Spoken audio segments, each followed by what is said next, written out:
সংস্কার করার শুরুটা আসলে আমাদেরকে একটি রূপরেখা তৈরি করে করার দরকার ছিল কিনা, সেই রূপরেখা এখন আমরা হাতে পেয়েছি কি শহীদুল ইসলাম? ধন্যবাদ। আসলে রূপরেখা হাতে আমরা পাইনি এখনো, যদিও কোনো রূপরেখা তারা বলেছেন, তারা যে কমিশন করেছেন তারা এই কমিশনের কাছে সংস্কারের একটা নির্দিষ্ট সময়সীমা বেঁধে দিয়েছেন। তো আমরা প্রত্যাশা করি যে যেই কমিশনগুলো কাজ করছে তারা সেই নির্দিষ্ট সময়ের মধ্যে কাজটি করবেন।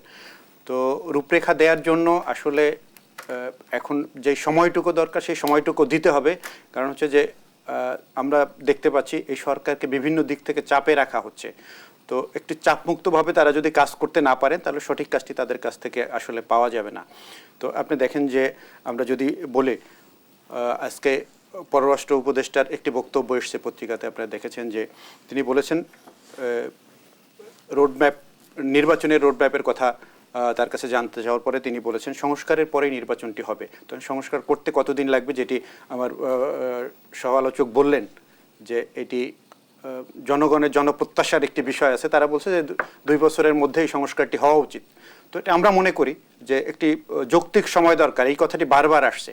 তো বিভিন্ন রাজনৈতিক দলের কাছে যখন এই বিষয়টি তুলে ধরা হচ্ছে তাদের কাছ থেকে বলা হচ্ছে যে হ্যাঁ আমরা সংস্কারের জন্য সময় দিতে চাই, সেই সময় সীমাটি কতটুকু হবে সেটি নিশ্চিত করতে হবে সরকারকে।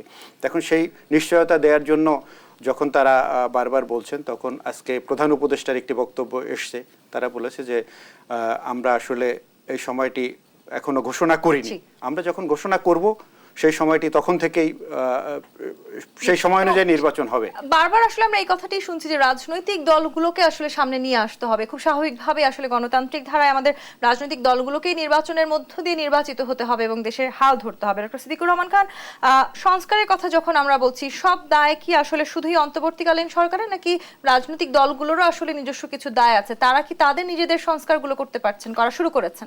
দেখুন, প্রধান উপদেষ্টা কিন্তু আগামী শনিবার থেকে আবারও রাজনৈতিক দলগুলোর সাথে আলোচনায় বসবেন এবং এই রাজনৈতিক দলগুলোর সাথে আলোচনা করা, আমি যেটুকু বুঝি যে তিনি মার্কিন যুক্তরাষ্ট্র থেকে সফরে এসেছেন ইউএনএ এবং সেখানে বিশ্ব নেতৃবৃন্দের যে তিনি উষ্ণ অভ্যর্থনা পেয়েছেন জো বাইডেন সহ, সেটার পরিপ্রেক্ষিতে তিনি একটা বলতে পারি যে একটা তার সংস্কার কর্মসূচির প্রতি পশ্চিমা বিশ্বের একটা সমর্থন নিয়েই তিনি দেশে এসেছেন।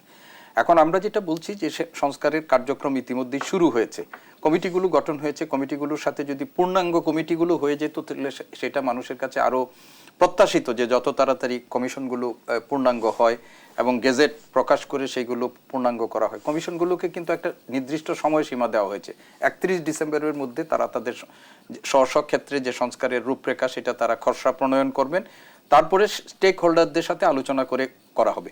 রাষ্ট্রযন্ত্র মেরামতের যে কাজটি বা সংস্কারের কথা যেটি বলা হচ্ছে, এখন এইটার মুখ্য কাজগুলো কিন্তু সরকারকেই করতে হবে এবং সরকার সেই জন্য এক রকমের জনগণের কাছে দায়বদ্ধ, ওইভাবে না হলেও জনপ্রত্যাশার কাছে এই সরকারের একটা দায়বদ্ধতা আছে।